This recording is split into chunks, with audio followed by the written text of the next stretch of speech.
Kilalang personalidad, isa sa aabangan na magbabalik ABS-CBN ngayong buwan.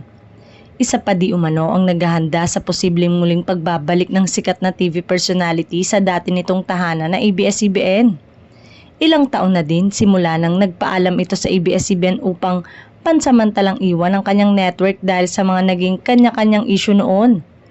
Ngayon daw ay tila panahon na para muling bumalik ito gayong marami na din umano ang mga stars na nakabalik ngayon sa kanilang dating TV network. Say ng source, may inihahanda siyang show na mapapanood ng lahat at unang pasabog ngayong buwan ng Mayo. Ayon pa sa source, hindi naman daw talaga ito tinanggal o inalis bilang talent ng ABS-CBN kaya anytime ay pwede itong makabalik sa network.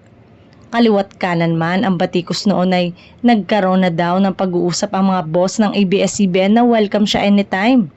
Dagdag pa, hanggang ngayon daw ay mahal na mahal siya ng iniwan niyang network maging ang iniwan na trabaho noon.